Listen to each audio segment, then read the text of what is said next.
سو اب اگر جیسے جیسے پیسے آئیں گے تو نیشنل سیکیورٹی کو وہ مانگیں گے چیز. مانگنے سے مراد ان کی کیا ہے؟ اور یہ تو ایک گراؤنڈ تیار ہے، اگر آپ کو پیسے آ گئے تو اس کا مطلب ہے کہ آپ نے کمپرومائز کی ہے نیشنل سیکیورٹی. کیا کہیں گے؟ بڑی اچھی بات ہے نا. دیکھیں خان صاحب نے یہ بات کی ہے کہ جب آپ پیسے مانگتے ہیں تو آپ کمپرومائز کرتے ہیں اور وہ حقیقی آزادی کی بھی بات کرتے ہیں. تو پھر میں آپ سے گزارش یہ کرتا ہوں کہ خان صاحب نے 80 بلین کا پچھلے سال امپورٹ کیا ہے، 80 بلین ڈالرز کا، اور اس کے سامنے 31 بلین کا ایکسپورٹ کیا ہے. 48 بلین ڈالرز کا آپ نے ٹریڈ ڈیفیسٹ کیا ہے، پاکستان کی تاریخ کا سب سے بڑا 48 بلین ڈالرز کا.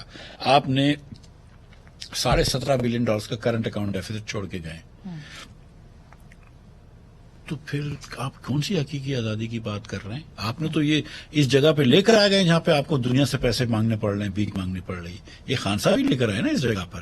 کہیں یا تو آپ خرچے نہیں کرتے یا تو آپ امپورٹ نہیں کرتے. جب آپ دنیا سے مہنگی چیزیں خرید رہے ہیں اور دنیا کو آپ کے پاس بیچنے کا کچھ نہیں ہے، اور آپ 17 بلین کا 17.5 بلین کا کرنٹ اکاؤنٹ ڈیفیسٹ چھوڑ کے جاتے ہیں، جب آپ 48 بلین کا ٹریڈ ڈیفیسٹ کرتے ہیں، تو پھر آپ کو حقیقی آزادی کی بات نہیں کرنی چاہیے. پھر آپ کو خاموش رہنا چاہیے. اب جھوٹ تو آدمی کوئی بھی کچھ بول سکتا ہے، لیکن سچی بات یہ ہے کہ کیا خان صاحب نے لون لینے چھوڑ دیے تھے؟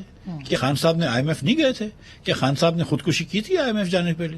مطلب خان صاحب نے کیا ورلڈ بینک سے لون نہیں لیے تھے؟ کیا خان صاحب نے ایشین ڈیولپمنٹ بینک سے لون نہیں لیے تھے؟ کیا خان صاحب نے ایشین انفراسٹرکچر انویسٹمنٹ بینک سے لون نہیں لیے تھے؟ مجھے ایک انسٹیٹیوشن بتا دیں کہ جس سے میں اب لون لے رہا ہوں جس سے خان نے لون نہیں لیا ہو. لیکن سر ان کا نیریٹو تھا نا، وہ نیریٹو پاپولر نیریٹو ہے. آپ وہ نیریٹو نہیں بنا سکے. آپ یہ تسلیم کیجئے کہ آپ کاؤنٹر نیریٹو نہیں دے سکے. آپ نہیں بتا سکے کہ یہ سب کچھ کیوں ہو رہا تھا. یعنی آپ کی گورنمنٹ جو ہے وہ 9 جماعتوں کی حکومت ہے سر. وہ کیا لوگوں کو کیا کوئی بتا سکے لوگوں کو؟ مطلب دیکھیں میری بہن، بات یہ ہے کہ جتنا بھی آپ تماشا کر لیں، جتنا بھی آپ جھوٹ بول لیں، سچ تو بہرحال سچ ہوتا ہے نا. مطلب سیریسلی اب یہ بات تو طے ہے نا کہ جب خان صاحب چھوڑ کے گئے تھے تو 3.25 سال میں انہوں نے پاکستان کا 80% قرضہ بڑھا دیا.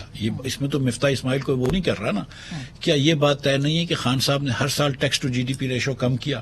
کیا یہ بات درست نہیں ہے کہ خان صاحب جو بات کرتے تھے ڈائریکٹ ٹیکسز کی، انہوں نے انڈائریکٹ ٹیکسز بڑھائے، ڈائریکٹ ٹیکسز کم کیے، اور ٹوٹل ٹیکس بھی کم کر دیا as percentage of G D پی؟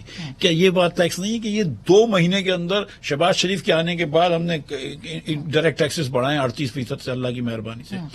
تو کیا یہ بات طے نہیں ہے کہ آپ 10-10.5 بلین ڈالر چھوڑ کے گئے تھے اور سامنے 35 بلین کا خرچہ تھا؟ یہ بات تو سب طے ہے نا. آپ کیا بات کر رہے ہیں؟ جو آدمی $25,000 مہینے کے دے رہا ہو امریکہ سے لابی کرانے کے، اس کو کم از کم یہ نہیں بولنا